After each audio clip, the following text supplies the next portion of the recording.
Then I got this for $3 at a garage sale. And it's a number 35.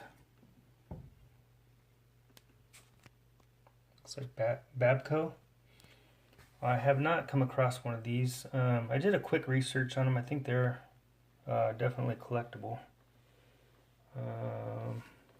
and sought after. So this one needs a whole lot of work. They wanted 5 for it, and I was able to get it for 3. I really don't even know if it's moving, but I had to pick that up. It's really cool.